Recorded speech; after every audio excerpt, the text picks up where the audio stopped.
Morning. How are you? From Bloomberg. You take all the pictures here From at the Bloomberg, film. or? Just didn't know.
Here, you mean? It might work out there.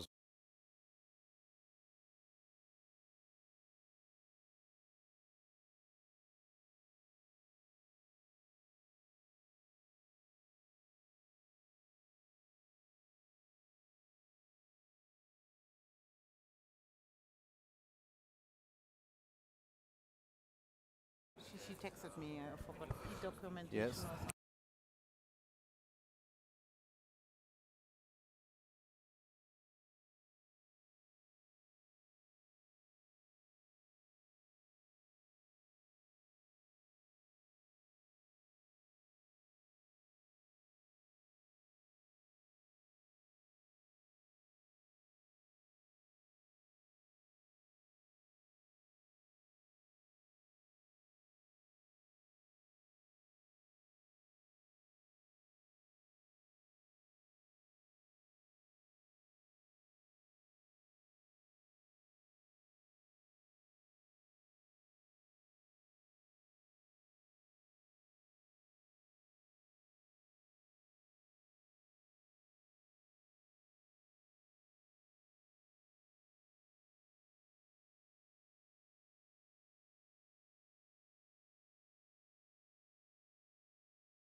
Ja. So. Du bist angerufen. Also.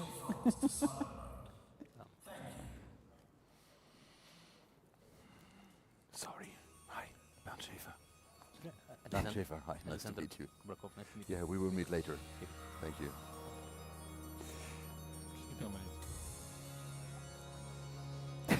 Du musst den Wagen nachher anhalten. Hast du Kontakt mit denen irgendwie so? Aber der wartet ja auf uns, ne? Ja, ja. Ah, der wartet auf uns, der ist gar nicht weggefahren, der Fahrer. Also. Ja? Mhm. Gut. Passt. Also, können wir uns Zeit lassen. Christian Mate-Tee zwischendurch. Energy Drink. Ja, schön, dass Peter wieder da ist. DNP, ja. Ja. Thank you very much indeed. Ladies and gentlemen, a very warm welcome to the EIT RawMaterials Summit 2025. This is the 7th edition of the summit, 10 years after its founding, and we are now 5 years from that magical 2030. Look, you've got a double act here this time out, so my first duty and great pleasure is to introduce you to Peter.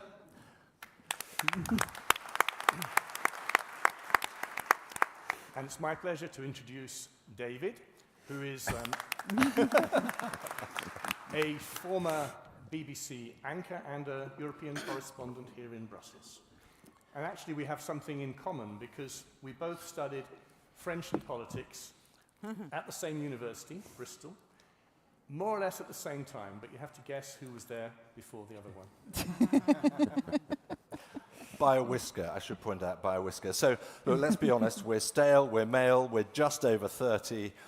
This is not the most diverse duo you've ever seen. However, there are some points of difference. Peter is an EU policy expert and a Commission insider. While David is what we call in the trade a media tart. No, steady on. Now, I think the very first thing we ought to do is to thank the sponsors of this EIT RawMaterials Summit. And they are on the board there. Let's give them a round of applause.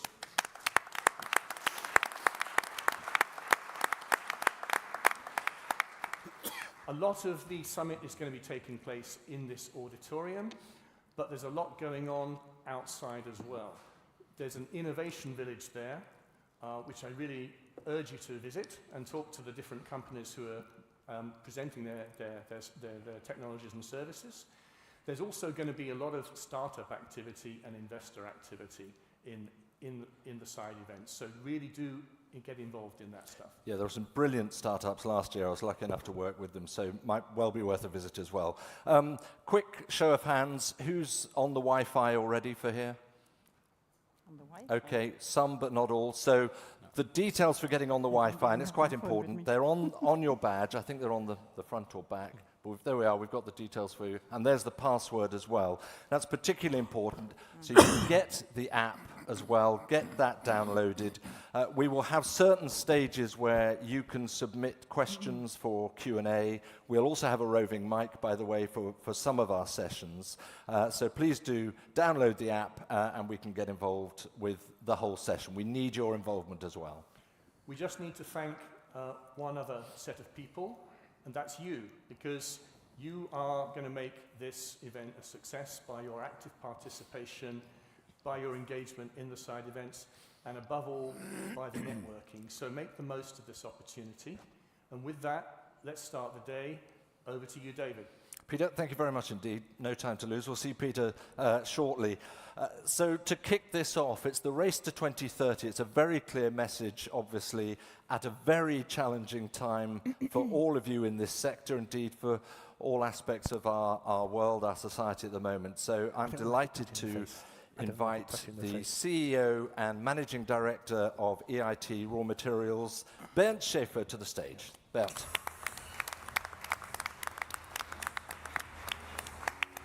Thank you.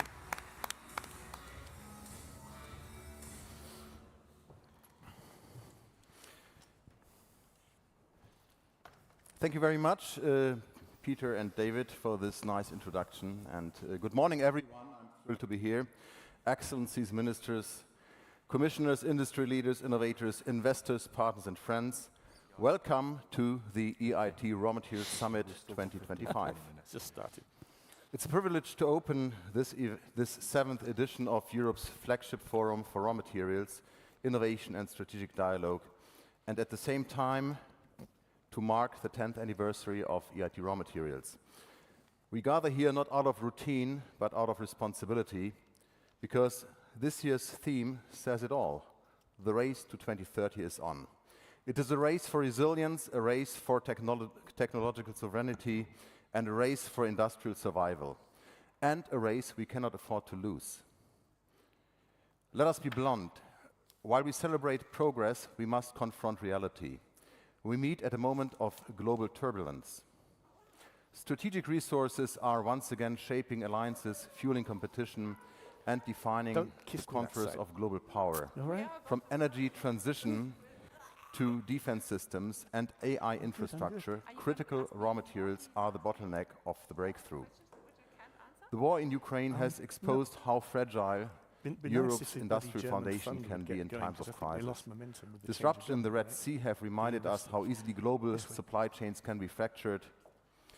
And just in recent days, the escalation of tensions between India and Pakistan, two nuclear powers at the edge of armed conflict, has further highlighted the volatility of South Asia and the risk it poses to global shipping, regional stability, and trade corridors, like the Middle Corridor and the international North-South transport corridor that Europe depends on for supply diversification. Meanwhile, the US, China, Japan, and others are outspending, out-subsidizing, and outpacing us, not just in extraction, but in processing, innovation, and control of strategic inputs. This is no longer about market competition. It is about geopolitical leverage. It is about security. It is about sovereignty. And that is why we cannot treat raw materials as a niche sector or a green footnote. This is industrial policy. This is foreign policy. This is Europe's strategic insurance policy. Just last month, China introduced export controls on 7 heavy rare earth elements, including dysprosium and terbium, essential for wind turbines, electric vehicles, robotics, and defense. Today, China controls 70% of global rare earth mining, 87% of processing, 91% of refining, and 94% of magnet manufacturing. This is not a coincidence. It is the result of decades of industrial policy, public investment, and strategic acquisition. Europe, by contrast, has often slept at the wheel. Short-term cost optimization has outpaced long-term resilience. We have traded sovereignty for savings. Europe is no longer asleep, but our leaders and industries must now understand that awareness and acts alone will not shield us. Swift, bold action is the only way forward. Europe is not passive. The Critical Raw Materials Act gives us the clear targets for 2030. We know this all: 10% of annual consumption extracted in the EU, 40% processed domestically, 25% from recycling, and no more than 65% of any material from any single third country. These are bold and necessary targets. But let us be clear, targets without delivery are declarations. We must move from legislative clarity to industrial action with real timelines, real capital, and real consequences. We need to move from what sounds good to what gets built, from vision to velocity, from words to supply. That's why this summit matters. It is not just a conference, it's a call to execution. Over the next 2 days, our agenda unfolds a layered roadmap from strategy to implementation, from geopolitics to innovation. We begin by addressing the urgent intersection of raw materials, security, and defense, setting the strategic frame for Europe's resilience. From there, we move through key levers of actions. We will debate whether our industrial investment needs are supported by a compatible financial framework. We will address the innovation frontier, exploring whether Europe can still lead in substitution technologies, green refining, and digital mining, and whether our startups have the capital and scaling support to survive, innovation ecosystems and financial instruments that can unlock new momentum in product development and scale-up. We will then shift focus on circularity and discuss whether we are on track to meet the CRMA recycling targets, We will shed light on the industrial workforce and skills needs and discuss the urgent need to establish tangible global partnerships, engaging with policymakers, educators, and international leaders to explore how we build measurable supply next to trust and shared value. Each session adds a distinct layer to our collective roadmap, connecting policy, people, and practice to guide us toward a more secure, competitive, and sustainable raw materials future. This is not just a program, it is a blueprint for delivery. At EIT RawMaterials, we know where we stand. We are not just part of the system, we are here to push it forward. We are the largest raw materials innovation ecosystem in the world. In the last 10 years, we secured over 600 million in direct investments and unlocked 3.6 billion in indirect investments. We supported 800 startups, helped launch 40 spin-offs, and brought 300 new products to market. We built a 26 billion strategic investment pipeline and trained over 80,000 students and professionals to be tripled by 2027. And we are here to accelerate delivery. Therefore, we are proposing a pillar roadmap that is focused on driving and accelerating execution. Pillar 1, responsible extraction in Europe. Europe is not resource poor. We have lithium in Portugal and Finland, rare earths in Norway, Poland, and Sweden, tungsten and antimony in Spain, nickel, cobalt, copper, zinc across Central, Eastern, and Southern Europe. What we lack is speed, alignment on permitting, on investment certainty, and on public acceptance. Instead of a passive, not in my backyard, NIMBY mindset, we must move to an active, better in my backyard, BIMBY approach, where extraction is responsible, sustainable, and aligned with Europe's high environmental and social standards, where we show the world that sustainability and sovereignty go hand in hand. And we must do it now, as every project we delay, another continent advances. We must take concrete measures to de-risk investments, streamline permitting, build a trustworthy infrastructure for a social license to operate, support member states to act decisively. Pillar 2, industrial circularity. Recycling within a circular economy is not just a green ideal. It is a strategic imperative and a core driver for Europe competitiveness. Yes, we are leading in aluminum and copper recycling, but that's not enough. We must go further and structure it to capture the full circularity potential of strategic raw materials. Today, too many rare earths are still lost in e-waste. Too many batteries go unrecovered. Too many high-value materials leave Europe only to return at a premium we can no longer afford. Currently, less than 1% of rare earth elements consumed in the EU are recycled, falling dramatically short of the 25% recycling target set for 2030. In 2022, the collection rate for waste electrical and electronic equipment was 40.6%, well below the 65% target established by the WEEE directive. These figures underscore the urgent need to enhance our recycling infrastructure and processes. To change this, circularity must be designed in, not added on. We need smart mandatory collection and take-back systems.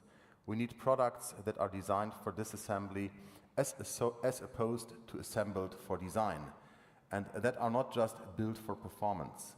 We must scale end-to-end recovery, infrastructure, and promote full product responsibility and ownership from design to disposal. The upcoming Circular Economy Act offers a defining moment. Let us seize it to turn Europe's untapped recycling potential into a strategic advantage and make industrial circularity not just a pillar of our agenda, but a hallmark of our global leadership. Pillar 3 on global partnerships that deliver. Strategic autonomy must not be mistaken for isolation. In today's interconnected world, Europe's raw materials resilience depends importantly on global partnerships built on trust, reciprocity, and shared values. The EU's global gateway is a powerful starting point, but we must move beyond memoranda to concrete delivery. Joint investments, secure offtake agreements, and enduring industrial alliances. Through EIT RawMaterials, we have already built bridges from Greenland to Ukraine, from Latin America to Central Asia, from Canada to Australia, helping unlock sustainable resources while fostering capacity and value creation on the ground in innovation, technology, and education. But alliances and partnerships are only as meaningful as the results they produce. Symbolic visits, photo ops, and statements of intent are not enough. Declarations must give way to binding frameworks that de-risk supply, align interests, and build mutual prosperity. If Europe fails to combine reliability, capital, and measurable impact, others will. This is not just a competition for resources, it is a race for trust and relevance, what we must lead with purpose. Pillar 4, innovation and technological sovereignty. Europe will not win the race on volume, but we can and must win the race on innovation and diversification. This is where our strategic edge lies, in substitution, in green chemistry, in advanced recycling, in AI-enabled traceability, and in building diversified and resilient value chains. Panels over these 2 days bring together scale-up pioneers, visionary researchers, and mission-aligned investors. But they need more than visibility, they need the tools to stay, grow, and lead from within Europe. We may not outmine or out-refine others, but we can out-innovate and we can out-diversify, strengthening Europe's sovereignty. At EIT RawMaterials, we have co-funded over 600 innovation projects in 20 countries, from recycled performance magnets to green refining, from digital tracking to breakthrough substitution. These are not pilots, these are pathways to strategic independence. These aren't isolated projects, they are strategic building blocks. Innovation and diversification are not side strategies, they are inherently linked to Europe's sovereignty strategy. And Pillar 5 on talent, skills, and the narrative. Europe will require over 1.2 million skilled professionals by 2030, spanning disciplines from geology and process engineering to data science, material recovery, and advanced manufacturing. This is not simply a labor market statistic, it is a defining challenge for Europe's industrial transition. Meeting this demand requires more than education. It requires a profound shift in perception. For too long, the raw materials sector has been associated with legacy industries, often disconnected from the innovation and sustainability agendas that now define industrial leadership. And yet, this sector underpins everything from AI and battery storage to renewable energy and clean mobility to defense. It should be seen not as a peripheral, but as an essential and as attractive as any modern tech sector. EIT RawMaterials is proud to lead this transformation through the Raw Materials Academy, the Higher Education Initiative, and a suite of vocational and academic programs across Europe. We are not only addressing the skills gap, we are shaping the future workforce. The Girls Go Circular initiative alone aims to engage over 150,000 young learners by 2027, helping to create an inclusive and forward-looking talent pipeline at all levels from apprenticeships to PhDs. But we must also claim the narrative. If we want the next generation to choose careers in raw materials, we must present this sector for what it truly is, dynamic, essential, and full of opportunity. Alongside its value chain, it offers not only meaningful professional development, but also the chance to contribute to a mission that matters. The global competition for talent is intensifying, and we must lead it with clarity, purpose, and conviction. Financing is the strategic foundation. Money isn't everything, but without money, everything is nothing. A strategy without resources is simply an exercise in rhetoric, and Europe cannot afford rhetoric when it comes to raw materials. The Critical Raw Materials Act lays out bold objectives, but we have yet to define the financial architecture required to realize them. There is no price tag on it. We lack a clear investment map, one that quantifies not only how much we need, but where and how we should invest across the full raw materials equation, from exploration and extraction to refining, recycling, innovation, and education. We must move from aspiration to allocation. Europe needs a structured budget framework for its raw materials agenda, one that acknowledges trade-offs and enables strategic focus. Extraction and upstream activities are capital intensive, and we may not be able to fund everything at once. But building global partnerships, scaling circularity, and accelerating innovation and skills can often deliver high-impact results with more efficient investments. This is why we call for a dedicated critical raw materials facility under the next EU multi-annual financial framework, paired with blended finance instruments, risk mitigation tools, and predictable investment signals. Crucially, we must also address the chronic absence of early-stage equity for raw materials ventures in Europe. Without it, our startups and scale-ups will either stagnate or leave. Financing is not a sixth pillar, it is the ground beneath all five. Without a solid financial foundation, we cannot prioritize, cannot sequence, and cannot deliver. Europe must now act with financial realism and strategic discipline to ensure we do not just do things right, but do the right things. So let me close with this. This summit is not a celebration, it's a checkpoint, a moment to measure our progress, yes, but more importantly, to accelerate our action. Apply one test to every panel, every presentation, every promise over the next 2 weeks. Will this get us to 2030 faster? Is it real? Who owns it? Who funds it? When does it lead? Because Europe cannot afford another round of well-meaning rhetoric, we need direction, we need delivery, we need trust, and above all, execution. Let's race to 2030 with our eyes open, our partnerships deepened, and our priorities clear, because this isn't just Europe's opportunity, it's Europe's obligation. And thank you very much for your patience and attention, and let's go to work. Thank you.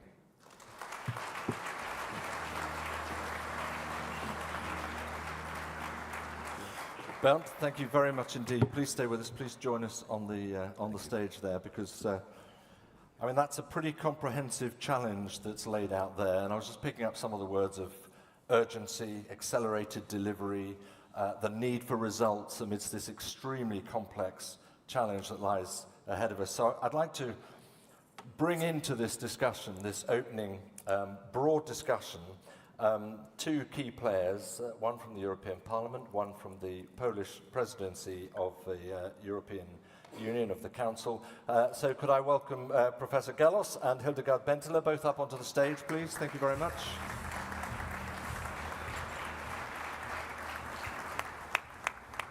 Professor Galos is the Undersecretary of State and Chief National Geologist in the Ministry of Climate and Environment in Poland, and Hildegard Bentele, MEP, sits on the EU's Critical Raw Materials Board now. If I could start, Professor Galos, with you, please. You have just had the Raw Materials Policy Conference in Krakow only last week. Again, an extensive sort of list of challenges and action points. So perhaps if we start from there, from all that we've just heard from Bernd, what are the concrete actions now that you see the EU and indeed the member states really have to take to accelerate this opportunity to reach a point of CRM sovereignty? Started because the regular drones, they First can of be all, jammed this hard to say. All of these, whereas the ones on the wire, they can go through areas where there's no Wi-Fi signal, like forest. It is also a really good overall picture of what is going on. But regarding our conference in Krakow was concentrated on the, let's say, implementation of the Critical Raw Materials Act after 1 year, and this summit, I think, also. And what we discussed, that some of these actions which are provided in CRMA, they are done, or first stages of them are done. It means first call for strategic projects, and also the first stage of preparation of national exploration programs. And I think it is a common opinion that it was a success, but of course it is not enough, because we have in CRMA we have a lot of other actions provided. What time did you find out? Actions like all these recycling issues, the possible recognition and implementation of use of waste sources of raw materials, implementation of all possible financial support mechanism, or all these issues related to strategic partnerships and international cooperation. So these things are going on, and they are also on the schedule of the implementation of CRMA.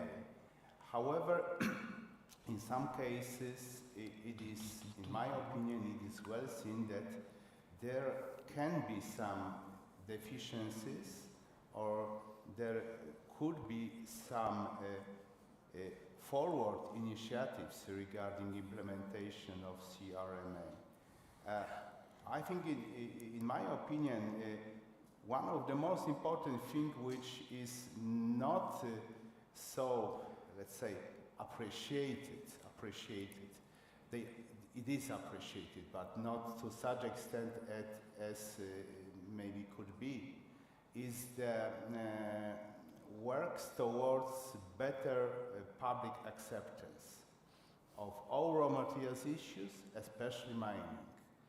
And it is a great challenge for all of us how to do it better, and especially regarding mining, how to change the mind of the whole societies at local, regional, state levels.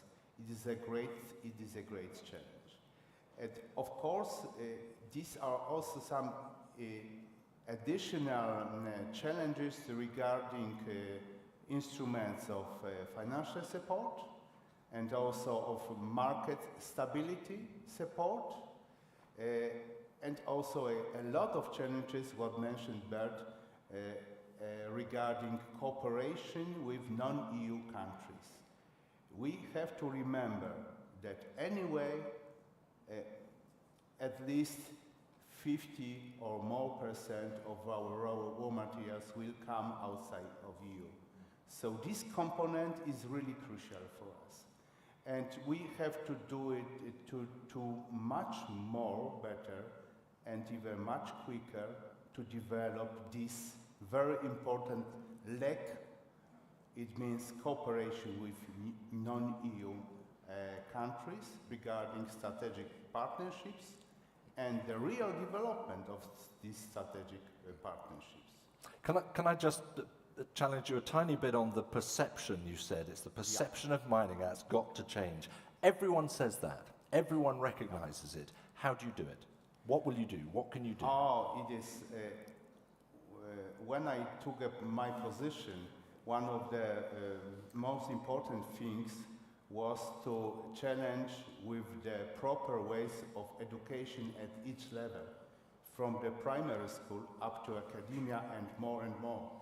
And it is a really great challenge, and it should be a lot of programs, education programs, to be provided, to be dedicated to geology, mining, technologies, raw materials. It is a long-term challenge. It cannot be done in 1, 2, or even 5 years. It needs much more time, but we have to do it anyway. And at least Europe would seem to be near the top of the pile in terms of issues like ESG, which is of course an important point. Thank you very much indeed. Hildegard, I want to bring you in here because you've been instrumental in the CRM world for many years now, and creating the CRM Act. I mean, it's been in place for a year, but my goodness, what a start to the year we've had here. I mean, it's knocked everything off kilter to a certain extent. So give me a quick report, if you can, on how you think that first year's gone, and perhaps where the biggest gaps are now. What are the biggest deficiencies? Well, I'd rather say that we have made a big progress because we moved from paperwork as a lawyer to implementation because we need the strategic projects.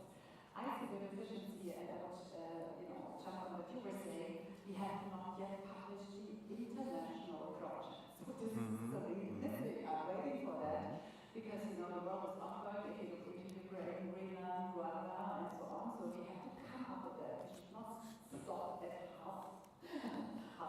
halfway. Yes, so we have not to implement these projects. I'm told that some projects had a later, final stage. So we should think about targets 2035. Those projects who are not immediately, will not deliver until 2030, but until 2035, so that we can also bring these projects up because they were good projects, and we should not demotivate them, but bring them into the pipeline.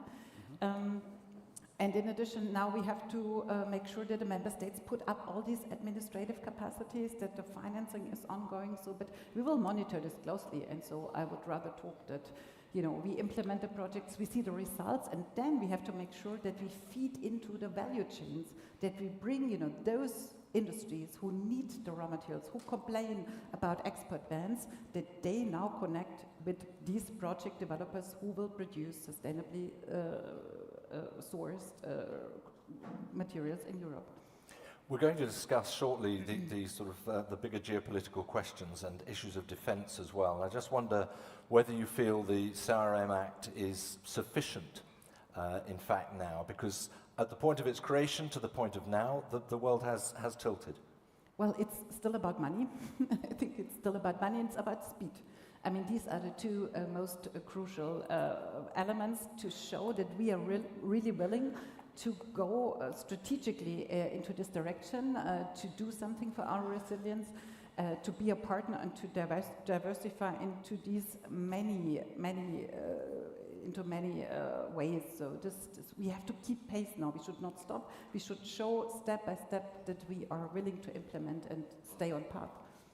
Bernd, you said this is not a victory lap. You know, this is a sort of another stage on a very challenging route. EIT RawMaterials, of course, puts a lot of time and effort into innovation, into startups.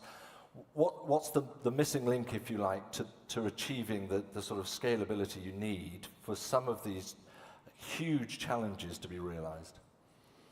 Well, I think the previous question very much relates to this, and certainly the question always comes up, is the CRMA sufficient, is it good enough, is it whatever?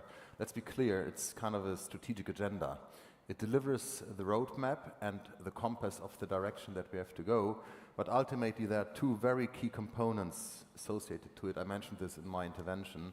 One is it must have a price tag. So we should be very clear about how many billions or trillions is Europe willing to spend for this. This answer is not yet clearly, this question is not yet clearly answered. We must have a price tag for this, as this will be determining and prioritizing our activities. And the second aspect is that the CRMA in its operationalization must also have a much more quantitative equation for each of the raw materials, how much of what, from where, by when. We are missing this answer for the moment. It's nothing impossible that we cannot deliver, but we certainly have indications on how we could do this. And then, as I said, the main pillars that we have to have next to the financial instruments, of course, is we must have targets on extraction, we must have targets on diversification, so we should really go to binding offtake agreements, not just signed MOUs. Also here, how much of what, from where, by when. Be very clear with our partner countries. We must circularize, we must innovate, and we must educate. And I think this must all be happening at the same time, as if we don't really raise this simultaneously, one of these components will hinder progress on the other. But the figures, Joseph, the figures are eye-watering in terms of what the actual bill would be for this, the cost would be for this. And from the perspective of the presidency of the European Union, trying to work that out amongst 27 member states and coming up with a figure, how do you go about that? Well, I think here we have different demand patterns depending on each of the countries, but I think we do have across the industries where particularly the 34 strategic and critical raw materials go, we have very good extrapolations about future demand that we can allocate also on the member state level. Professor Galos, how would you set about that? There is so many different things which should be discussed here at the moment. I can say only a few of them.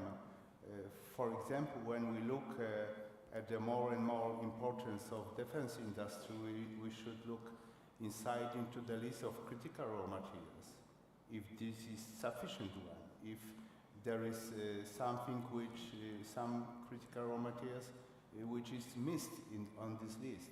I know this is 3 years cycle of the change of the list of critical raw materials, but I believe that some more and more important metal raw materials could be on the list because of the needs of defense industry. I believe it will be discussed in the next sessions.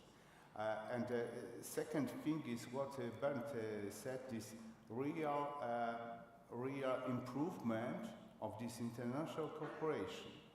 Yes, real improvement. Not only these MOUs or strategic partnership agreement, real actions. Yes, and the first thing is what Hildegard said about the time perspective. It is not only 2030, it is also thinking about at least 2035, because the process of the development of different projects, especially mining project, is not so quick. That's only 4 or 5 years. Regarding recycling, it is possible. But regarding mining, or even in some cases processing, it is not so simple, especially regarding the social license to operate.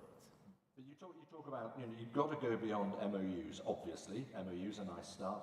Yeah. These things are painfully slow processes, and we're already talking about what's going to happen tomorrow. 2030, we have a countdown on the table.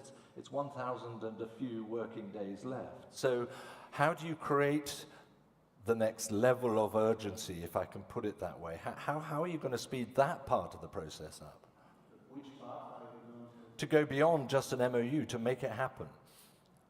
To go beyond 2030, or to go beyond this first year? For every MOU from now, to put it into action. And then. Okay. Yeah, but I think we have to be realistic. I mean, there are not so many European mining companies around. We have to build them up, I mean, this is the idea why we have this strategic project. And I think in 3 to 4 or 5 years' times, we can also come with our own European companies to our partner countries and offer, real contracts for the time being. But this is, don't underestimate political, accompanying of these projects, because this is also important. But we have to bring, the economic, the business power with us. But, we have phased out our mining sector for 30 years. So it's not an easy thing to rebuild it now in like 3, 4, 5 years. So, I mean, but we are doing it just with small champions. As Bernd said, we will have innovative companies. We have new technologies and so on. If I look into Finland or so, I mean, they are really world leading. But to bring them on the surface and to, accompany them abroad, it will take time. But we will see this in the next 3 to 5 years. Krzysztof. Just let me one example. In the early April, I was in Australia and talking with different institutions there on the development of critical raw materials production.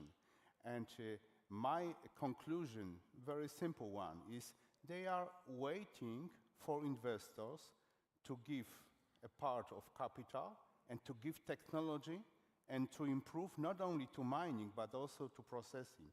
There in Australia, they are waiting for that.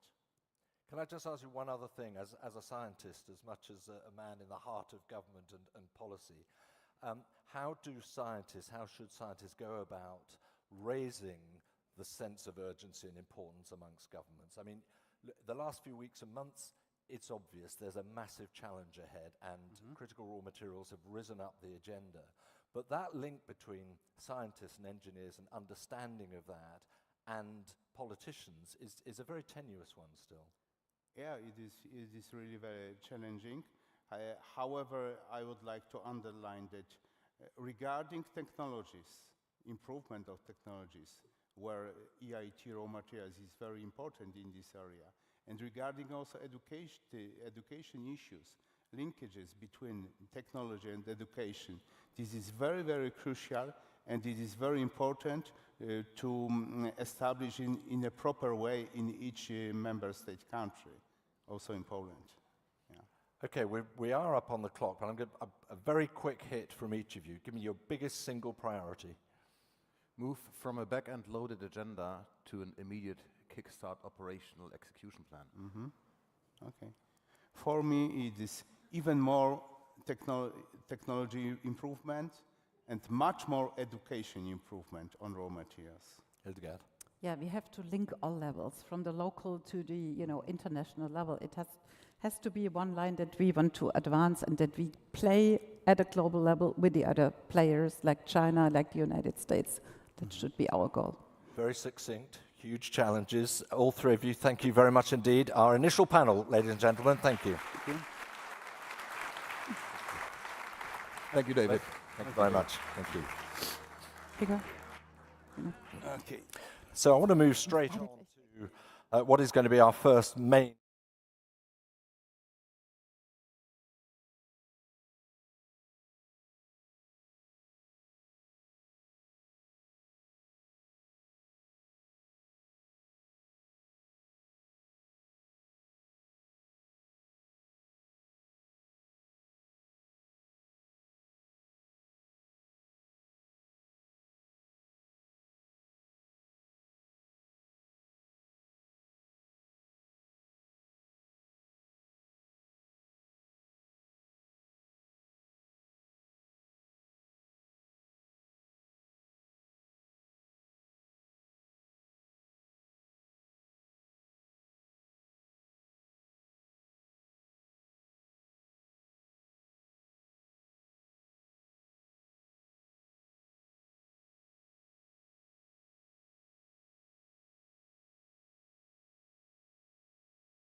and it's really the last and next step, which is incredibly interesting for young people to see in real life how it works and then go on. So, and they will be ambassadors to tell their friends, come to work with us. And it's the way it works. So industry is at the beginning of the initiative, but also at the other end to welcome new workers to test what they learned digitally, but on the ground. So the dream is then it serves into that perception of changing perception of what mining is, why it's needed, why it's a sexy job, why you want to get into it. Liv, how does all this sort of, how does it feel to you from industry? You started off by saying, you know, industry certainly doesn't have all the answers. Kyriakos wants this to be industry-led. How easy is that marriage going to be? The industry is very used to working collaboratively across sector. I'm pausing and smiling because typically the industry isn't brilliant at working collaboratively amongst itself because they don't want to share, you know, what's their IP or what's their secret source with a peer. But actually that too is changing. It is becoming more collaborative. And I actually sit on the board of the Global Mining Guidelines Group, which is an organization that is a company member model. Many mining companies, many OEMs, technology providers, service providers are members of GMG. And it brings everybody together to collaborate and innovate to solve for some of the challenges that the industry is facing. And what's interesting about the academy and the opportunity to collaborate on this learning and skills gap is it also addresses the third pillar to the skills challenge. So there's one, we need to attract the next generation, which we're not doing. Two, we need to train and upskill the workforce. But three, we have a retention problem. And part of this goes back to, in those downturns, mining companies typically cut jobs. Yeah, and then people leave the industry. But if you also look at the stats on a gender basis, the percentage of women leaving the industry, particularly at a certain time in life, maybe they've just had a child, it's eye-watering. So there's an issue around retention that I believe the support lifelong development and creating support from the employers and from government with tools such as the academy will demonstrate that the workforce is valued, coupled with a required shift in culture that is much more around safety, it's much more around inclusive leadership, and it's very focused on growth and clear career progression, because that's what everybody wants, and they want to be supported in that. Yeah, I think we might hear more about the sort of the efforts within EIT RawMaterials to bolster young women into the right areas, into engineering, into mining, etc., a little bit later in the afternoon. Kyriakos, I'm really interested by your approach, really, because you're clearly quite excited at what this offers. You're also, I think, perhaps a little bit frustrated at the speed up till now with which things have happened, and for you, the Academy amounts to, in a nutshell, to the answer to that? Certainly, the Academy has a huge responsibility and a mission, and it's a new Academy. It needs to be supported and guided and by the policymakers and facilitated by the industry so that it delivers.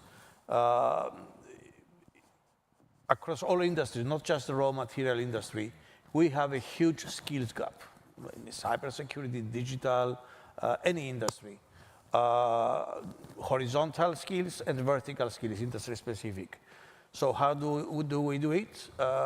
In Europe for sustainability and competitiveness, by just leverage. We do have the intellectual capital, we do have the people. It's just that how we mobilize, how we drive them to the maximum potential and to the right potential.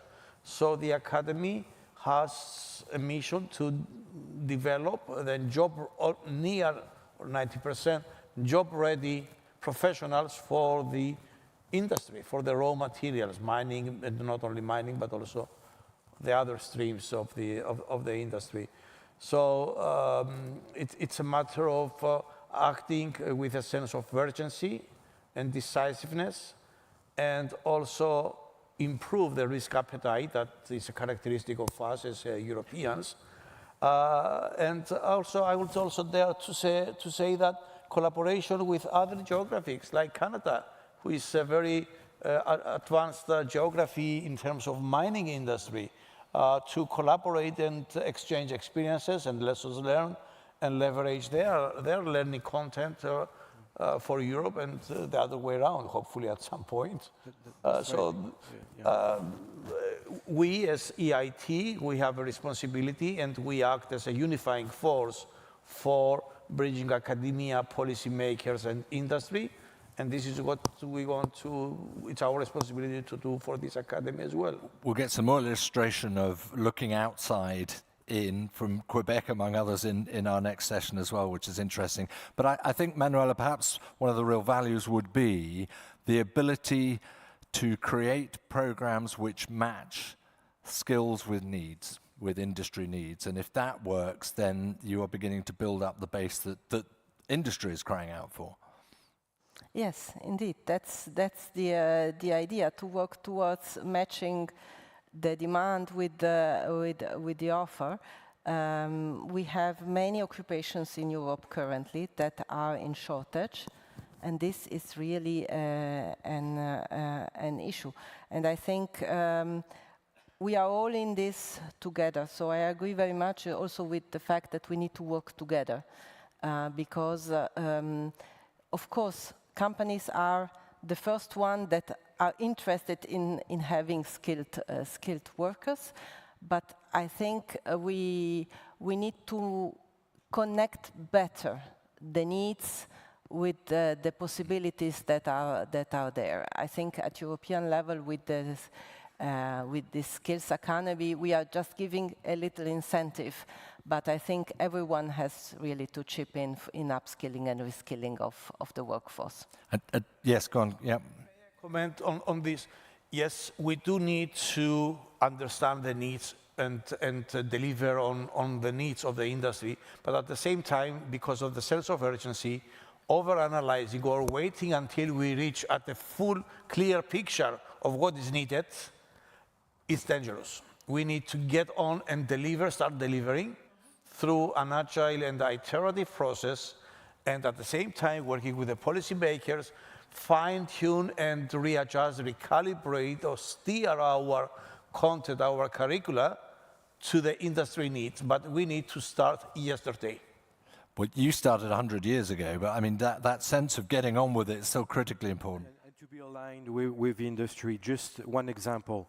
Within the last 2 years, we've seen an increased needs for skilled workers in control rooms. Because now in mining, you have those control rooms where you can, well, control the mines from one place and so on. So the National Institute of Mines is doing a research involving industry to see what they need in terms of workers, skills, what kind of skills. Could it be found in other industries? Could be aerospace, could be smelters. So the idea is really to see what they need and how we can meet their needs. And as government, the idea is to put in place what's necessary at the educational level, secondary schools, technical schools, universities, to meet the needs. But first, it starts with a research to make sure we will fit and meet the needs. Because strengthening and building human capital is as important as the topic before to unlock financing. So human capital is something you can count on. We have to develop and make sure people will see a benefit working for mines, because they will be part of building something, building a new opportunity for a continent or a province. So that's something really important. Well, let's hope the Academy lives up to all your expectations and your hopes. Thank you very much indeed for laying out your perspectives as well. Ladies and gentlemen, our panel. Thank you.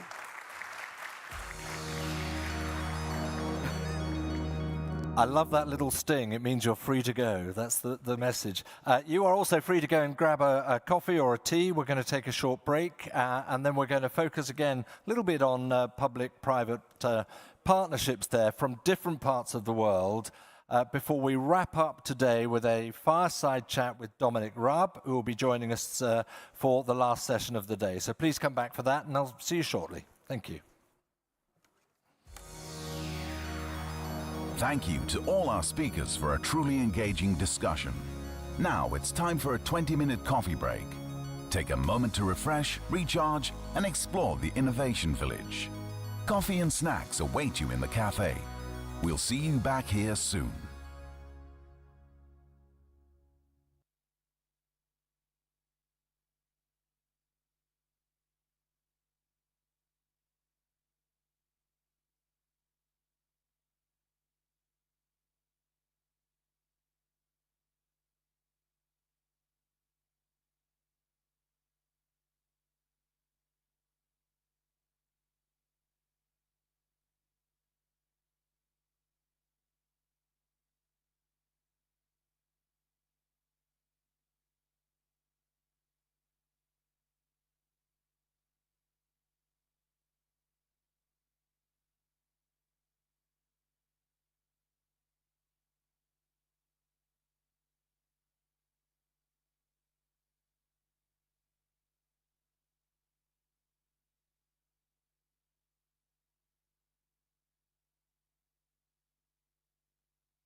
Thank you to all our speakers for a truly engaging discussion.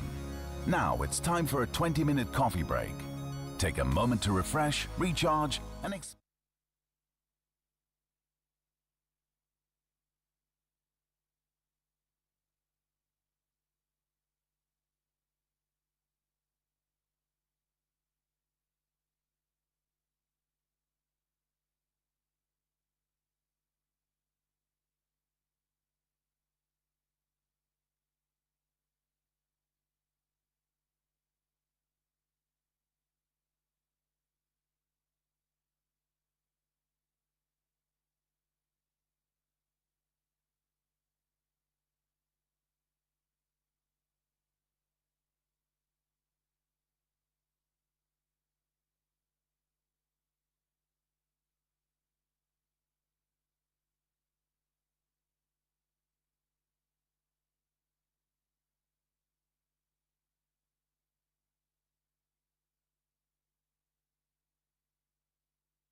Dear guests, it's time to finish up your coffee. The program will resume in 10 minutes in the auditorium.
In just a few moments, our next session will begin.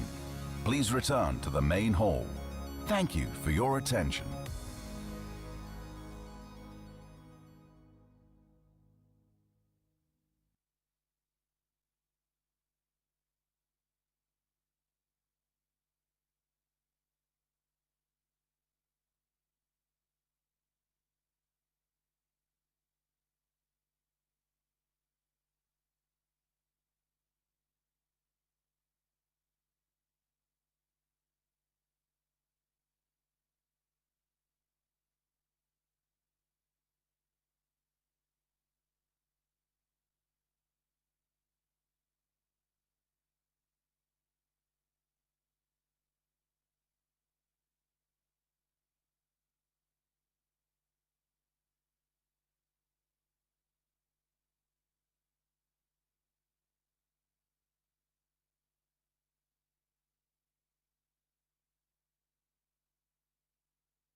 Everyone, the next session is about to begin.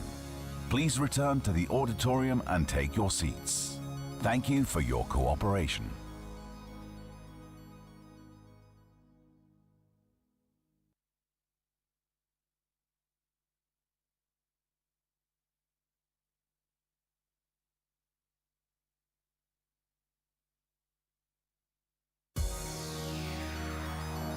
Everyone, the next session is about to begin.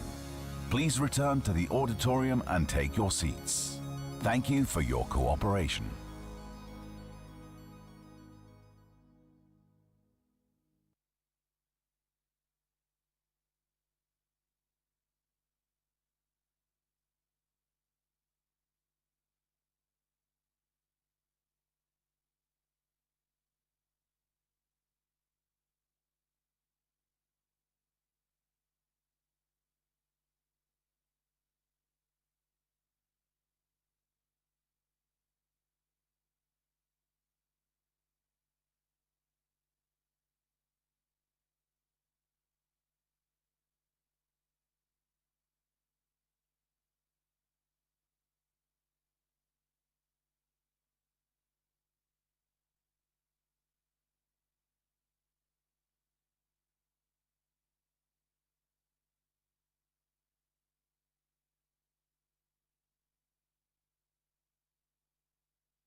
Everyone, the next session is about to begin.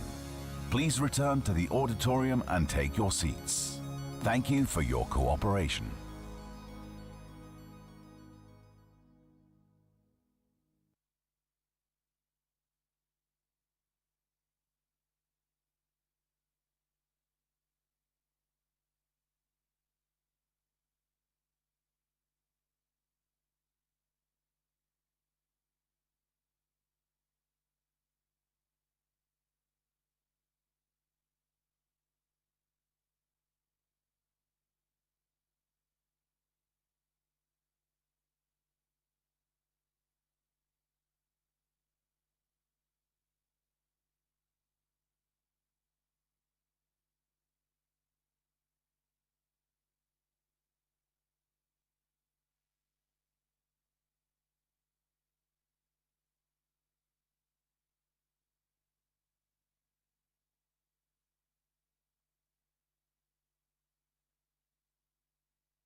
Back on stage, David Eades.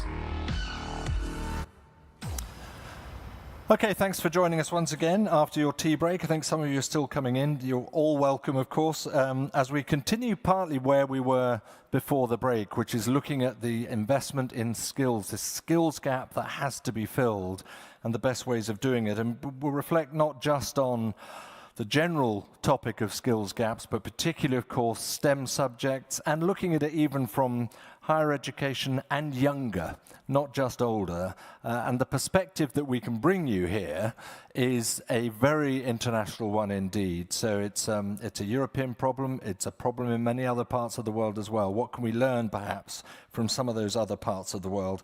That's the purpose of this session, Investing in Skills for 2030, Public-Private Partnerships for Higher and Youth Education. So once again, please put your hands together for my panel. Please come up.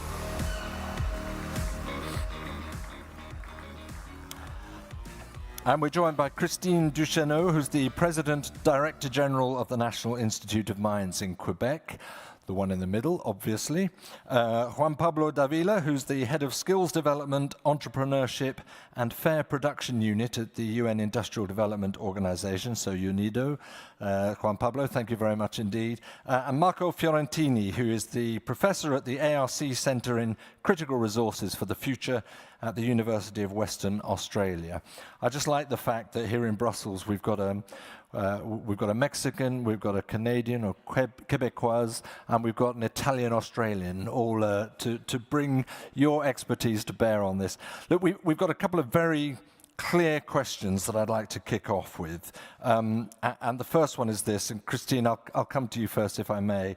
It is simply, what is the role, or what should it be, for public-private collaboration when it comes to developing, enabling both innovation and skills growth?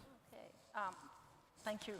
The question is, it's essential to ensure the partnership is mutually beneficial, the first thing. And the industry should ask, how can I, as a private organization, contribute to the success of the education system? Because the education cannot do everything alone. We need industry. Because, you know, with the mining industry is undergoing a major transformation, notably due to the gradual technologies. So education needs help to know what's happening in the industry. And that's what we are here at the Institut National des Mines. We are the gap between industry and the education. So we are really near industry, and we know what's happening, and we know we can see the needs in education. And after that, we go to see the Minister of Education, and we say, every year we give him an advice, and you have to do something like this, something like that. So we are there to share with him what it needs for the sector, for the mining sector. Does the minister take that advice? Yes, of course. Oh, yeah. No, I asked it slightly flippantly, but with a serious note as well. How well established is that culture? Yeah. That is how it works. It's a big culture in Quebec. We have beautiful culture in PPPs. So, for example, I can say they are really aligned with the needs. And let me talk about through collaboration, through research chairs. For example, in Abitibi-Témiscamingue, University of Quebec in Abitibi-Témiscamingue, they have a chair with Agnico Eagle and Eldorado Gold, Quebec. So they develop new tools for mineral exploration. So they put a lot of money in the pot for the doctorals and the master to have competitive scholarships, and they do research for the industry with that. So it's an example. And another one, it's in Sept-Îles in the north of Quebec. We have CCTT, so it's College Center for Technology Transfer. So it's financed by the government, but the industry is financing a lot also. For example, there is a partnership in technological development in the railway with Rio Tinto, iron ore company, and ArcelorMittal. So it's really a levering effect. And they put 800,000 Canadian dollars to invest for 3 years to research and activities for the railway, and they provide equipment now used by the students. It's a simulator of a train conductor, so it's really. That's, as Jocelyn was talking earlier a little bit about precisely that, sort of creating a video game out of the sort of enticing youngsters into a field of which reflects mining. Can I just ask? I mean, obviously you're a mining world, you're a mining jurisdiction, and that must help because the companies know very directly and see very directly the benefits of the education. Oh yeah, they see it, and you know the fact that we are at the institute in the mining city. We're not in Quebec City, we're in the mining area. So that's beneficial because all the mining company knows us and they come to us and they ask us, we need this, we need that. And after that, we made research because we are kind of a little research chair. So we do research to know what the education will need to answer the industry. Okay, thanks very much indeed for that. Juan Pablo, you're coming from a very different space within UNIDO. Perhaps you could sort of enlighten us on the same question. Thank you, David. Yes, the UNIDO, United Nations Industrial Development Organization, is a specialized agency of the UN family that obviously we work with industry. And by working in industry in different areas, skills is a cross-sectional element and a unit that we work. Particularly in the area of raw materials, we support our member countries in order to bridge that gap on skills that they may have currently or may have in the future. So we look them to what are the immediate needs that they need to solve and how can they anticipate also for future needs that may come if this is the case, for example, investments in these areas. PPPs, or how we call it, public-private development partnerships, is an instrument that we use in order to address that gap. And that gap is not only providing the right skills at the right time, but also it's a matter of technology transfer. As I mentioned, we work with industry in order to supply the immediate needs, which is the case of you don't have the right people with the right competences, but also to anticipate. So we work also with technology centers together with industry, because industry is at the forefront of technology. And we try to bring these two systems together in order to work together and anticipate to the needs and provide the needs that are required. I would say it's not an easy task, but this is one of the roles that we see is address those gaps in terms of the technology, in terms of the skills, and of course, an important thing is what's in it for everyone who is participating in the PPP. Yeah, and where's the money coming from for that?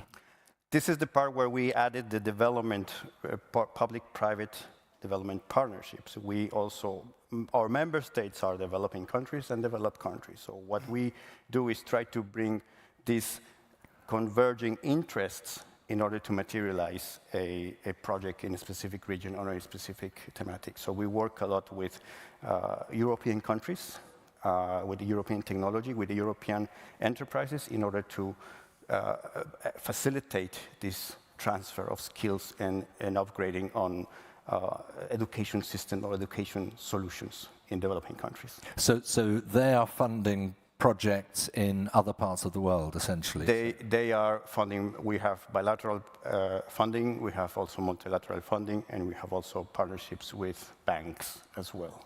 Right, so when that's public money, of course, there is a question about the validity of taking on a project over there. I mean, we're talking quite a lot locally. We look internally at our own problems. That's obviously quite a challenging sell, is it, to persuade us that that's a good use of public money? Yes, definitely. And there are different interests and different benefits of international collaboration. And this is the part where we see with our bilateral donors, what are those gains? As I mentioned, what's in it for everyone to put in the table? What's in it for the developing country, what's in it for the developing country, for the institution itself, for the private sector. And this is how we need to carefully craft that benefit for each of the participants, of the stakeholders. Thank you very much indeed for that, Marco. You're a little bit like Christine in that you're in the heart of another mining jurisdiction. Yes. But obviously coming very much from an Australian perspective, it's that same question really: public-private partnerships and how they work in terms of bolstering innovation and closing that skills gap. Yeah, first of all, let me thank the organizer for the kind invitation. I'm thrilled to be here, especially because I did part of my geology degree here in Brussels 25 years ago, so I can see very familiar faces. So I bring the Australian perspective here. I'm a professor at the University of Western Australia, and the core of my research really is in mineral system science. I developed that fundamental science that underpins the development of new exploration strategies to really target, define, and develop the whole deposits of the future. As part of that initiative, I'm the director of a newly established center based in Perth, but bringing together 22 industry partners, ranging from major producers to small SMEs, the state and federal government, as well as 4 universities, I said. This is to provide fertile ground to develop transformational training, industry-led transformational training, to cultivate the next generation geoscientists that have to be trained by necessity across the full value chain.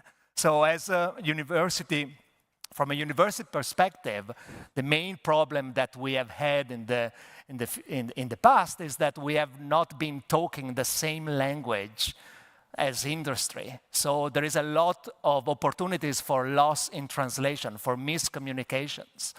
Our priorities, our timelines, our motivations are often very different.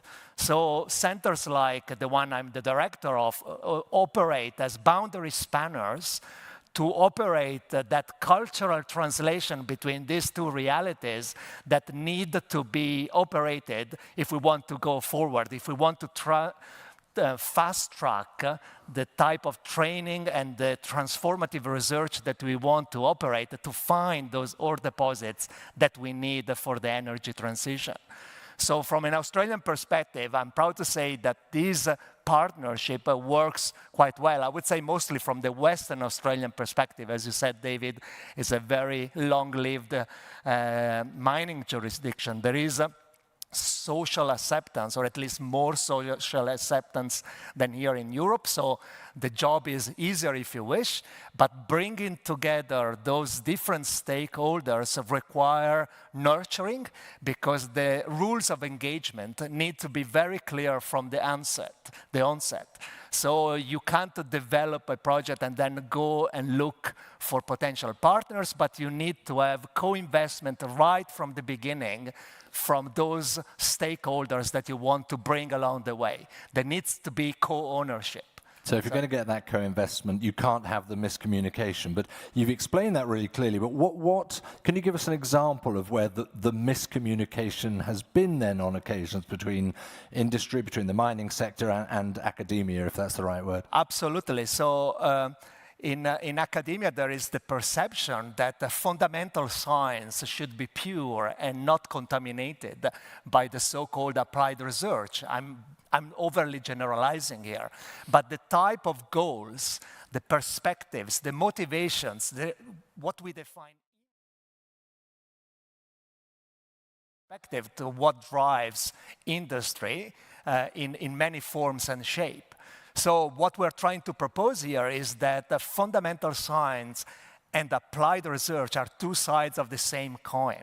And I'm proud to say that most of our papers published actually in Nature Science are actually co-developed and co-authored by industry people, because at the core of any type of research challenge, there is a fundamental problem to tackle, which can be of chemical nature, publications as well.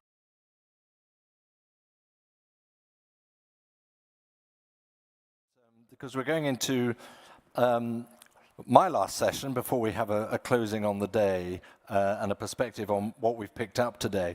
It's called a Fireside Chat. I wish it was a barstool chat, to be honest. It's getting close to aperitifs, isn't it? So maybe that's the time for it. Look, the title is Investment and International Trade Climate in the Context of Raw Materials Security and Global Supply Chains. I think we'd all agree it's been such a buffeting over the last few weeks and months in geopolitical terms. I don't know if it's extreme weather, you might call it, in terms of political climate. And we're going to focus on a little bit of that as well, the market uncertainty that comes with it, the trade challenges that are thrown into the mix. And we could do that with someone who really should know, because my guest for this session is now the head of global affairs for Appian Capital Advisory. He's been best known to me as my former Deputy Prime Minister, Foreign Secretary, Lord Chancellor, Justice Secretary, and Brexit Secretary. Ladies and gentlemen, Dominic Raab.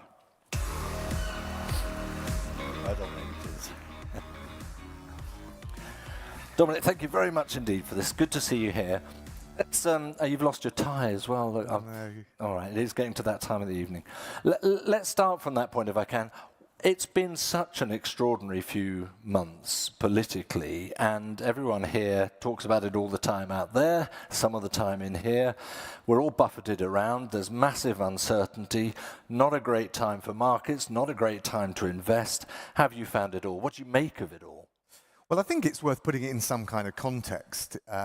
So a lot of the short-term events have been catalysts for longer-term developments.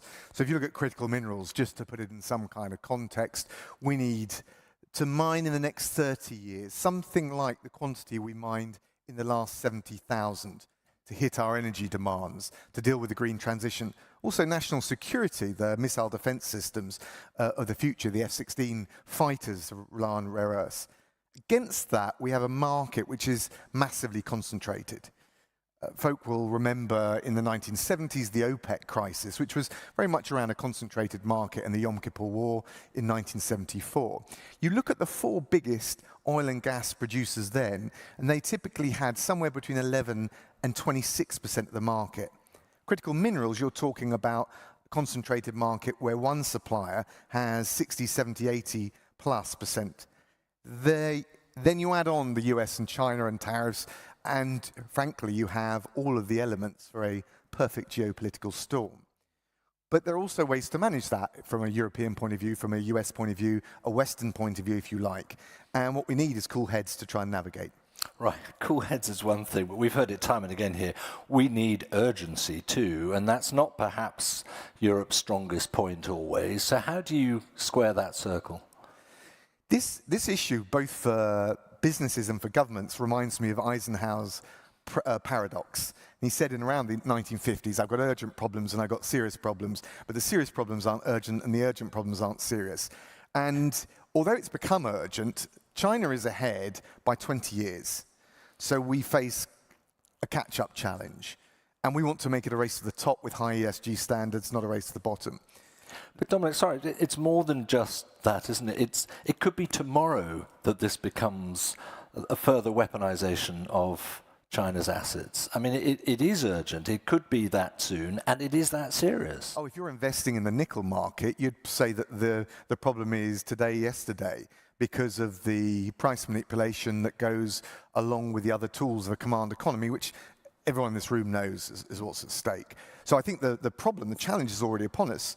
And just to complete the picture, so investors talk about it, big mining companies and small mining companies understand it, but the OEMs, the car manufacturers, the other industrial base, if you like, not really involved in this debate. In fact, I'm always surprised when I come to conferences like this, how few there are engaged. We just did a CEO roundtable, which was excellent, with Bloomberg and EIT. But where are they? Because they're so focused on shareholder value, according to an annual financial reporting cycle, that they don't see something that 5 years down the track is going to fundamentally upend their business model. there are all sorts of ingredients, and I don't think there's a silver bullet to putting this right, but you need better public-private partnerships. You need to level the playing field with China in relation to CapEx, capital expenditure. Mining projects are incredibly expensive, but given the price volatility, that is magnified again. We need permitting reform in the US, in the EU, even in Canada, which I think is an excellent jurisdiction. I recently was in Quebec and Western Australia, so I think your panel before was spot on. And there's an interesting friendshoring piece, because whether it's the US or whether it's Europe, if you look at the volume and the range of critical minerals and rare earths, none of us will do it on our own. How do you put the end-to-end supply chain that provides the energy needs, the green transition that we're all talking about? So where are the points that you think offer sort of glimmers of light and hope then? I mean, we've talked a little bit about the EU strategic projects that are being launched, which look at some of these issues, and they're pilots in a way to work out what might work better. That presumably is something that would interest investors. Well, let me 3 points. Let me come on to that one third. First of all, in terms of CapEx, there's a lot of talk about a floor price now for ESG grade minerals. Now, I'm personally someone that comes from government. I'm not sure government's going to hand out the blank check for that. But we had an interesting... You're probably sure they're not, actually. That was code. You deciphered it very deftly, as you always do. But there is an interesting piece around long-term offtake agreements, strategic stockpiling, and perhaps a price range to give some stability for investors. I think permitting reform, that's something where politicians campaign in poetry and govern in prose. The EU has talked about that, particularly around the 47 projects.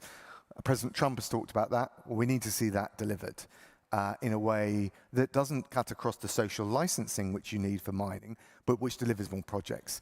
And in terms of the EU's 47 strategic projects, look, I think it's great. That's exactly the conversation that needs to be had. Europe still suffers from the Henry Kissinger challenge of who do I call? And you've got 4 DGs that are interested. Whether it's DG Grow or DG Trade, it's difficult to know which one is properly leading. And I think the prescription is at least partway to solving the problem.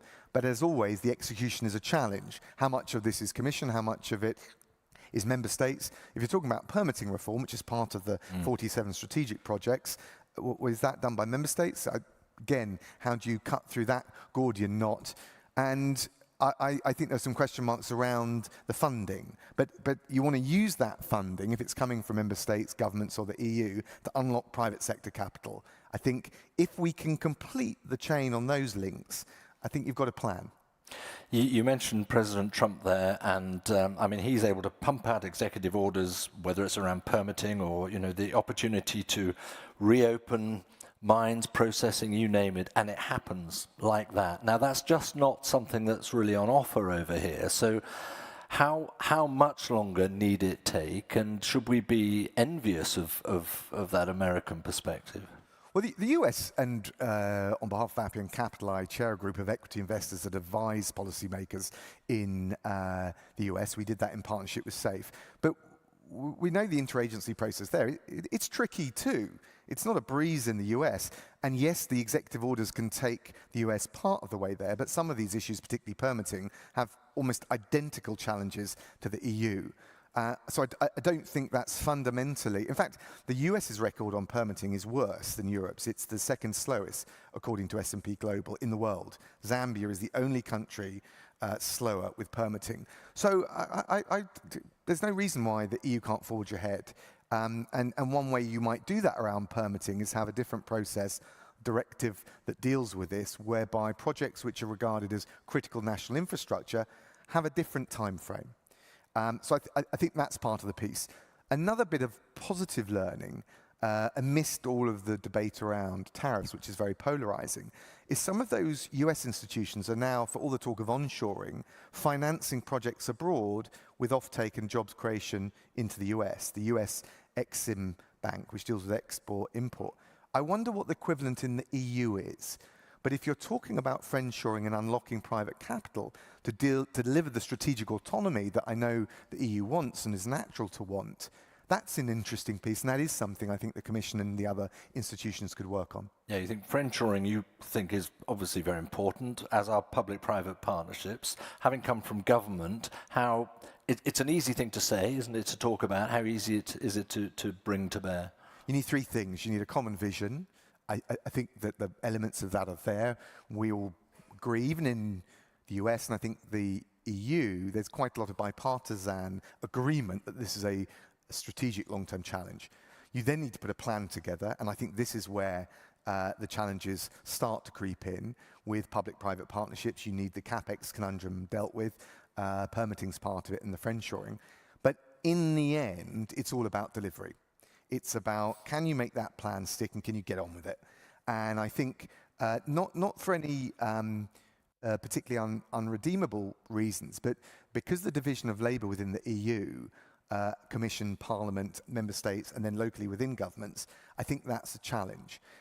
And the biggest, if you like, warning I would give from a government point of view, and I've been on that side of the fence, is be very careful about picking winners. You need an investor lens that will change, not just because of the long-term nature of these projects, but for example, there's a lot of research going into whether magnets for all of the national security hardware that's required actually really do need rare earths. Now, I'm not sure that they're going to crack that nut anytime soon, but the markets are very fluid, even for long-term investments, perhaps especially for long-term investments. So you need an investor lens, and that's where the public-private partnerships come in.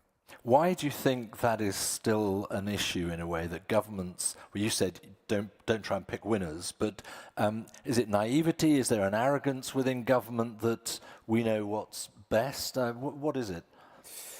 As you say, you've been on both sides of the fence now. Well, and the UK will be different from the EU, and different member states will be different. I mean, Germany's got a very good industrial base. The Nordics do very well. Norway, you think of, I know it's not an EU country, but in terms of smart investments. But in the end, commercial expertise is very hard to drag into government.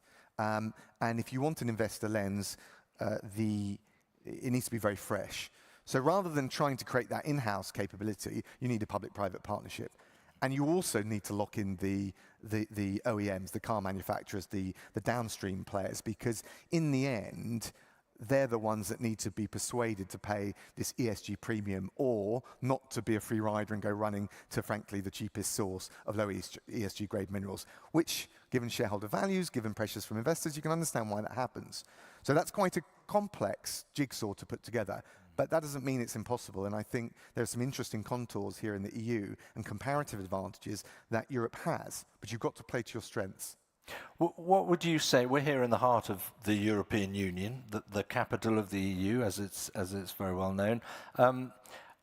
Obviously, there are 27 member states looking at many of these issues which are in their own competence as well, and they can move quicker that way. What sort of block strikes you as a sensible block? Because you said, we're all in this together. No one country or organisation is going to resolve it itself, but some can move faster and be more flexible, more agile in smaller groups. Do you see, maybe from a British perspective, that there is an alliance that could be had, a block, a group that would actually work from a British perspective, from a small group perspective? Yeah, it's interesting. And the EU likes strategic autonomy, but there is a premium in terms of operational delivery on clusters of high trust, well-aligned partners. And that may not be all 27. And indeed, as you said, it may make sense to go outside of the EU and deal with Norway, Switzerland, the UK, depending on what you're talking about. The critical thing is to understand where you sit in the value chain and how you make yourself indispensable to a supply chain. In the UK, it could be the finance side. Germany, it's the industrial base. And you look at the constellation where the natural resources actually sit. We talk about extraction and refining and processing. There's a really interesting piece around recycling now. Appian invests in US strategic metals in Missouri, and as well as producing copper, lithium, and various other critical minerals, it also recycles the lithium-ion batteries. Now, that's not just a good thing to do from a green point of view, it is actually helping suppress the supply-demand gap. I think that's an area where the EU could club together very smartly. But as with any public-private partnership or cluster of governments working together, you need a common vision and you need a clear division of labour, and then you need to get on and deliver. I think where the EU has fallen down in the past is probably on the delivery side for all sorts of understandable reasons. But as you said earlier, we don't have the luxury of time. We're already on catch-up. But again, I don't come with a counsel of despair. I think there are various comparative advantages, and we can learn from other jurisdictions. That's why I thought it was great having Western Australia and Quebec, two of the, if you like, state municipal levels in Canada and Australia respectively, both pioneers in mining, and both of those actually at state level doing great things. So we can learn from best practice around the world. But you've got a lot of good practice in the EU. It needs to be put together, though. I mean, the, the Critical Raw Materials Act throws out some very ambitious challenges, targets, goals, whatever word we might use, with regard to recycling, processing, mining as well. There's been a bit of, some would say, backpedaling with regard to the OEMs in the last few months. Have they overreached in those ambitious targets? Because 2030 is 5 years away. Look, I would... You're not a politician now. I know, I'm just thinking that US expression, I'd rather a day late than a dollar short. So I would rather have a medium-term plan that was credible than try and rush something which is inevitably not going to deliver. The OEMs have got to be brought into this because they're the ones that will pay for it and it will go to their margins. And so, funnily enough, I don't think that the EU is overreaching. I fear that the industrial base is under-reaching. But we've got to close that gap. And it's the same everywhere. There's a gap between investor expectation and policymaker expectations. Look, if it were easy, it would have been done already. One of the things, though, you have is this Achilles heel for democracies which don't long-term plan the way China and a command economy has. So we need to try and resolve that in a way that combines the competitive spirit of so-called liberal democracies with their free market emphasis and the innovation that brings with the collaborative spirit that is going to be required. Actually, the EU is quite well placed to deal with that. But how do we deal with, let's come back to the United States. We have a Trump administration, we have the drill baby drill attitude, we have a very clear picture on issues of diversity, on even to an extent ESG. There's suddenly a very different vibe globally about what's really important. And those all run pretty much counter to the perspective that we've had over here for the last few years. So, you know, we know America is a very big beast, and there's a man who is making that absolutely clear at the moment. So how do you hold on to your principles, in a sense, when it's such a competitive world out there? Well, look, there's a protectionist wave, but that predates Donald Trump, and there are protectionist elements all across the world because when you're in government, the lobbying from those that might potentially lose out within a sector is always very vocal. But it's also undermining the green transition message. For sure. But there's also quite a lot of positive stuff going on in the critical mineral space in the US. And let's just park the tariffs. I'm a liberal free trade, always have been. You remember from our debates on Brexit. But aside from the question of tariffs, the executive orders on critical minerals, the emphasis on permitting reform, the expansion of EXIM's mandate, even the fact, and I think this is an interesting one for Europe, is taking this and saying, do you know what? We're going to set up a National Energy Dominance Council, which is going to make this a national security issue. And it does two things. One, it elevates it up beyond just pure normal trade, economic issues, even green issues, and it says that's going to be one of our top priorities. Secondly, with the challenge that I think the US interagency process has, as much as any other jurisdiction, it puts it firmly under the auspices of the White House, and that means you can, if you like, bring people together, coax and cajole them in a way that otherwise wouldn't happen.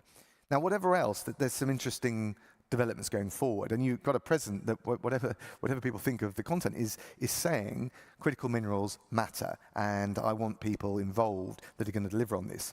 So I always look to distill out the best practice from around the world, within the EU, within the US, Canada, Australia. Tokyo is doing some very interesting things as well, and see what has resonance here, whether it's in the UK or in the European Union. And there's plenty. He's also making the move towards ditching the Inflation Reduction Act. Is that a positive, actually, from this side of the world, or a negative? So you've got this capital. Look, the critical minerals is not a level playing field, right, because of the price manipulation. Whether tax breaks or grants or loans or subsidies are the right measure is a good question. We battle with that here, struggle with that here. The one thing I would say about the Inflation Reduction Act is 5 cents for every dollar that is spent on, for example, battery manufacturing goes into the upstream mining projects. So I just be careful about thinking it was the be-all and end-all, but there's going to be a fascinating debate about if you're serious about catching up with China and promoting the kind of investments that they want, what's the substitute for that? And tariffs, certainly tariffs and tax breaks alone, I don't think will bridge that gap. But that's something they're grappling with very openly. I've been in talk to folk across the US government, and I think they're very live to it. But look, there's absolutely no doubt, whether it's Europe, Canada, Australia, UK, US, unless we deal with this CapEx problem, the capital expenditure problem, and the lack of a level playing field with China, we will not bridge the gap. So, if I understand you correctly there, you felt that perhaps the Inflation Reduction Act, it didn't reflect the whole value chain, and that's a sort of a missed opportunity. It's got to be, as well, the Chinese would say, when it's got to be the whole dragon. Right. Look, I think you put it quite well there. But people get very addicted to subsidies. I think my reading of it would be that the number one legislative priority over the next year is going to be a tax bill. I think we've seen reading the tea leaves on that. Well, okay, but what happens? Is there an irreducible core of the Inflation Reduction Act, or at least some of those grants that will retain? Even projects that have already been selected, what's going to happen with that? Because investors watch that very carefully. And the one thing I think the new administration is very sensitive to is what business is saying, what is going to unlock commercial investment. We've seen that already in other areas. So I think they're very mindful of it. And the conversations I have in the US are actually very pragmatic and sensible. But things are moving forward. And what we need is a bit of momentum. And that's true in all these jurisdictions. There are a lot of jurisdictions who are also driving momentum, and I mean, we've bumped into each other in a couple of other parts of the world. Saudi Arabia springs to mind. What have you picked up from some of those other places that they seem to have latched onto very effectively, that again, perhaps here in Europe we could learn from? So look, if you look at the US or the EU, we will not provide the volume or the range of critical minerals alone. So you've got to friendshore. Typically, before recent events, we've sort of lent on our comfort zone, transatlantic partners, some of those traditional Pacific partners. And what I think is interesting, both as an accident of natural geography, but also where the investment is coming from, is can we pull in, for friendshoring purposes, the likes of Chile, Brazil, Argentina, even Peru. On the Asian side, Indonesia under a new president, Saudi Arabia for sure, even the Philippines, which is relatively low-hanging fruit. If you could get those 6 or 7, along with Europe, Canada, Australia, the UK, and the European jurisdictions, you start to have at least a cluster of like-minded partners that could bridge the volume and the range gap. It's interesting, isn't it, how in a sense, the shoe's on the other foot in a way now. So some of the countries you've mentioned there, some of the providers of these materials are being courted left, right, and centre. I think the Chinese have just held a major conference out in Latin America. So whichever way we look, and when I say we, I mean Europe and the whole of Europe, and of course the UK is part of the whole of Europe, the challenges just grow. I mean, they get bigger. We're up against China now in whether it's Chile again, or they're already very well established there. So everywhere you look, it seems to me that the challenge is already there. And one or two people have said here, have we stopped to think about what happens if and when we don't actually get on that boat and save ourselves from sinking? Oh, for sure. I think that's the right question to ask. But let's also not resort to accounts of total despair. The Belt and Road Initiative has receded to some degree, partly as a result of China's own internal pressures, but also the reaction from some of those non-aligned countries. When I was Foreign Secretary, I did a tour of East Africa, and it always stuck in my mind. I went to Sudan before the coup, Kenya and Ethiopia. I spoke to the heads of government in all those countries, and I said, but you would, if the US or the French or the Brits offered you an aqueduct or a road on these terms, that under Belt and Road terms, you would accuse us of neo-imperialism. They all said the same thing: make us a better offer. What does that better offer in the context of critical mineral supply chains look like? It ought to involve unlocking high ESG standards of private sector investment.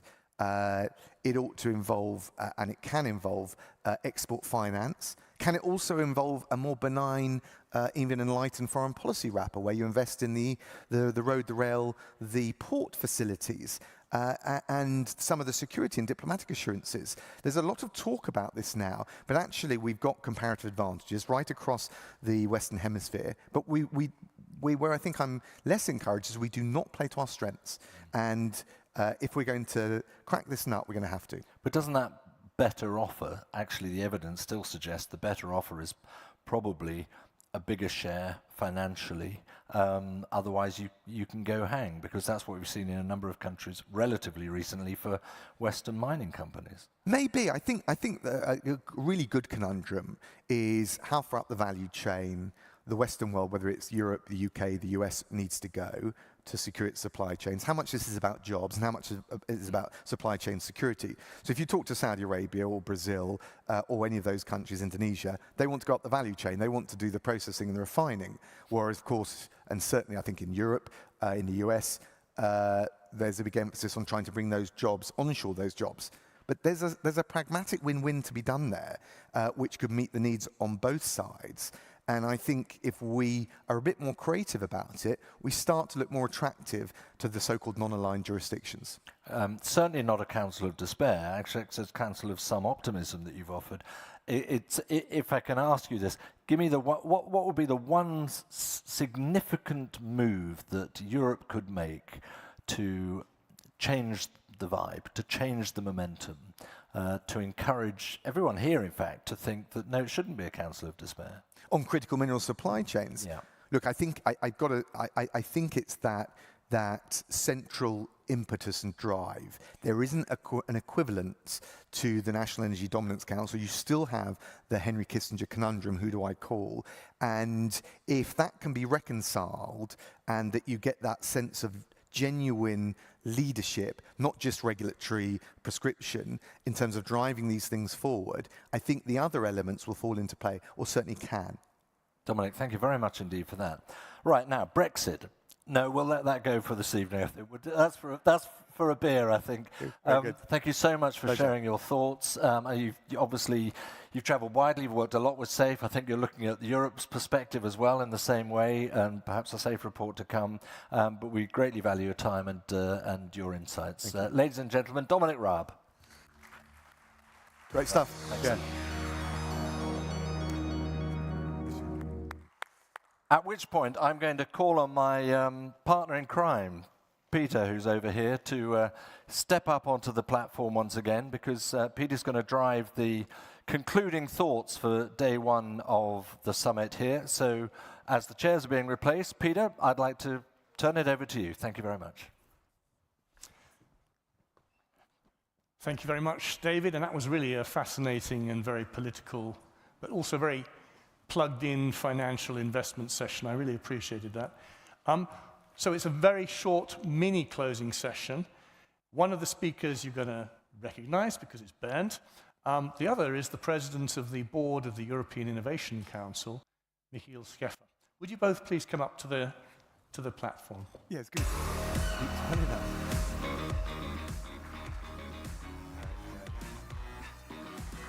Hey, that was fun. Michiel, I'm going to turn to you first. Yeah, thank you very much. Everybody in the room is the familiar with the European Innovation Council. So what's its mission? And what is it doing today in relation to critical raw materials supply? The EIC is let's say, the third pillar of the European Union's innovation policy, and the core topic to address when it was designed is to help more research, more patents being translated in businesses. Otherwise, we are basically the startup VC fund of the European Union. What has changed, or what has been added, is that between 2019 and now, strategic autonomy, technological sovereignty is much more a topic. So raw materials has become a much more important topic, although for us, raw materials are organic and non-organic. We have funded about 700 companies, about 20 of them are materials. I'm from a material industry. It's too little, so we have to do more of it, and we have a very good connection also to see how can we promote companies that have a significance in materials, because you need materials to make batteries, to make cars, whatever. Thank you. Now I have another question, because Professor Draghi's report last year said we have a real innovation gap here in Europe. We're pretty good at the fundamental research, but we lose the plot when it comes to taking a risk, giving venture capital, and getting things to market, accepting that 5 times out of 7, maybe that things will fail, but you'll learn from the failure. So there's the Draghi report, which is the foundation for much of this political cycle's agenda. The competitiveness compass picks it up, the clean industrial deal picks it up. What does all this mean for the future direction of the European Innovation Council? And will it mean you can do more effectively on critical raw materials? Well, I often describe the valley of death. So we fund companies through the valley of death. And if you see it well, I do an asymmetric one. Mm-hmm. We stop too early. So we've more or less started to cover the problem of, let's say, patents, research moving out of universities, patents, small test pilot plants, and then comes the problem of scaling up. So we miss 2 things. We miss a number of things. One thing we miss is we miss significant public capital in terms of tickets. There's a new instrument that we have done. We will do the second round of evaluation this week. It's called STEP.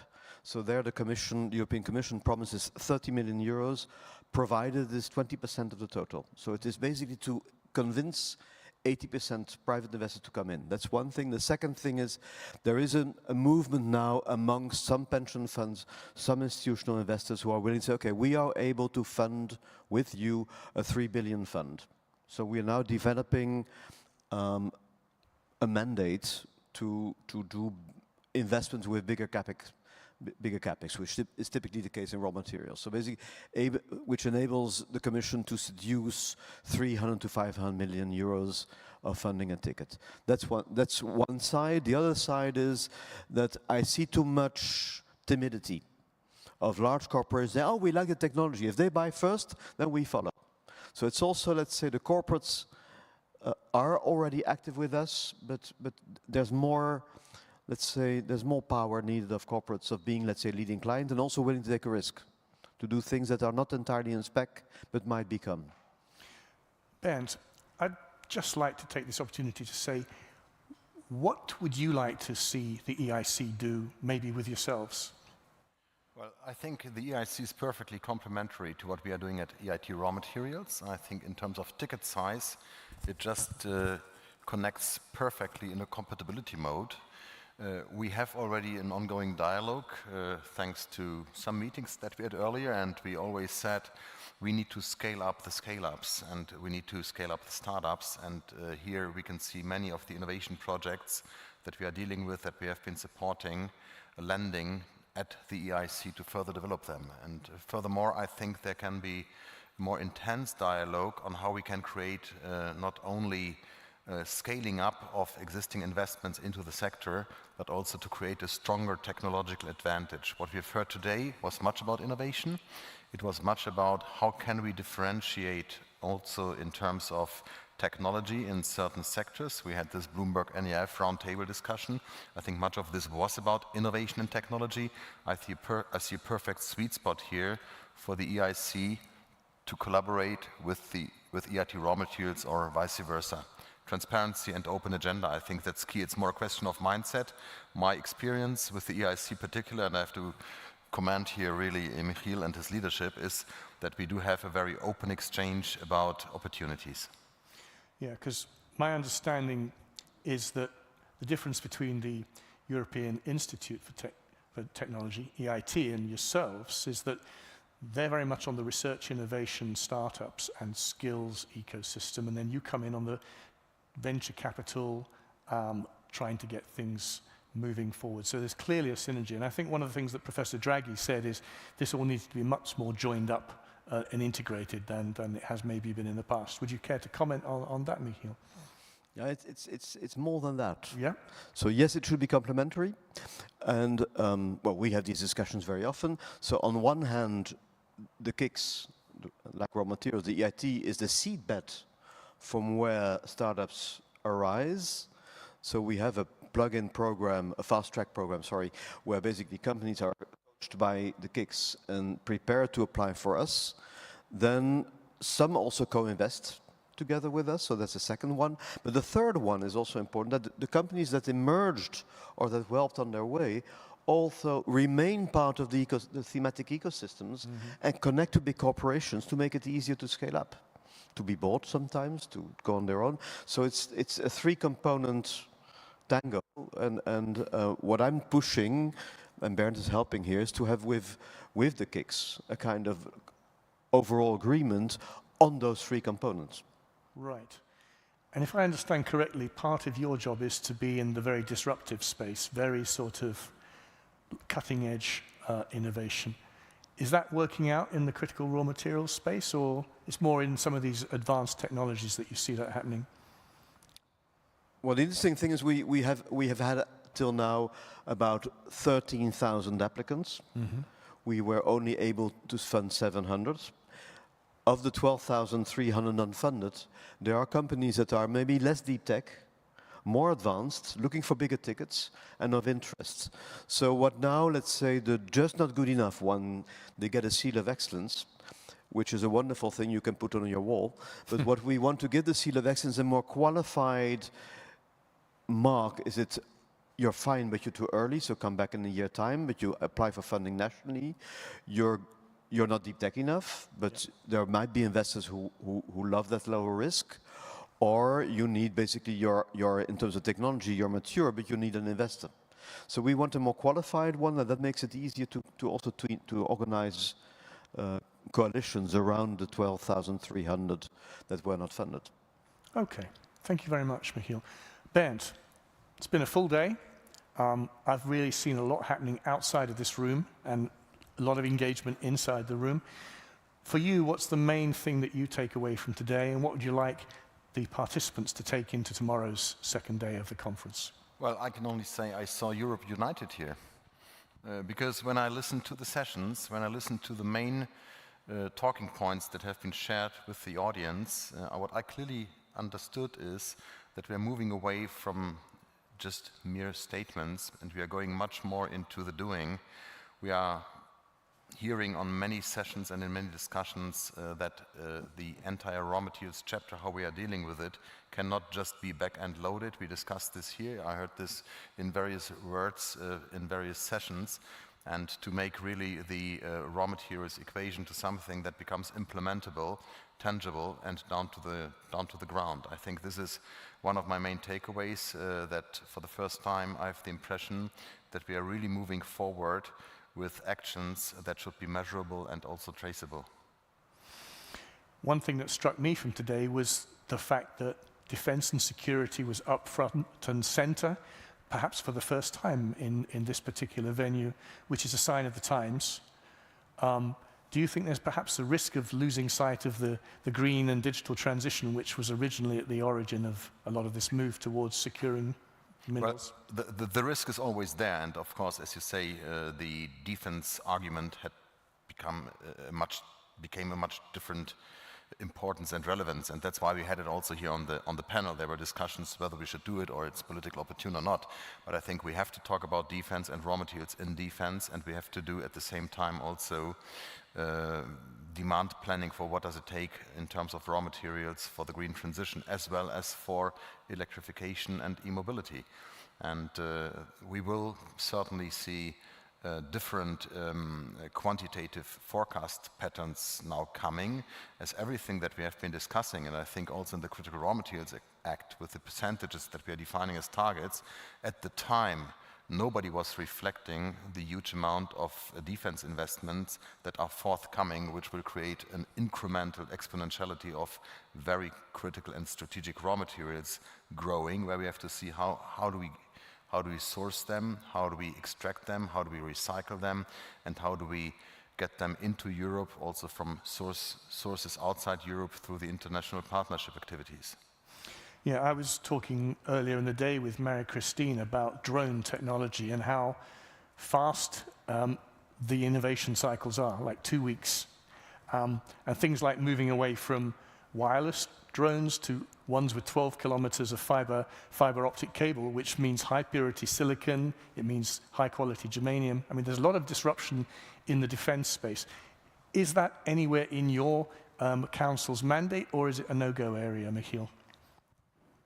It is as yet not a go area for us. So it happens that we have companies in our portfolio that have dual use, or they are not dual use, but they do medical developments with military clients. But it's there is an omnibus. That's very technical. There's an omnibus regulation coming from the European Commission that basically will lift the dual use limitation. At that moment of time, we as a board will give an advice on how to do that. Okay. Because it's now a limitation that sometimes you make a component or you make a raw material that has also a military application, but it was not, let's say, designed that way in the project. So it will help to lift it up. And what the EIC is the expression of 27 member states and three non-member states who are very active. If they want to do to promote defense research, well, we are there to help. Okay. Bernd, anything you want to say in closing this afternoon? Well, I would first of all like to thank you, Peter, and David, for your excellent moderation. I would like to thank the audience for their patience. I would like to highlight that we keep the momentum for the session tomorrow, and that again, I repeat what I said in my speech this morning, that we really assess each of the discussions that are being held here on their level of tangibility and impact creation, as I think we have no time to lose on creating impact to really materialize what is being promised and forecasted in the Critical Raw Materials Act. If I look at tomorrow's program, I sort of see 3 big themes emerging. The first is circularity, and there we're going to have a good fireside with Commissioner Roswall. The second is innovation and getting innovation to market. And the third is going to be very much the international dimension. Today was more about domestic capability and potential. Tomorrow is a lot of international. So it should be a very interesting day. I think this is a good time to close and invite everybody to join us for a networking cocktail in the Riverside Lounge. But can we first of all thank Michiel and Bernd for this mini fireside chat? Thank you.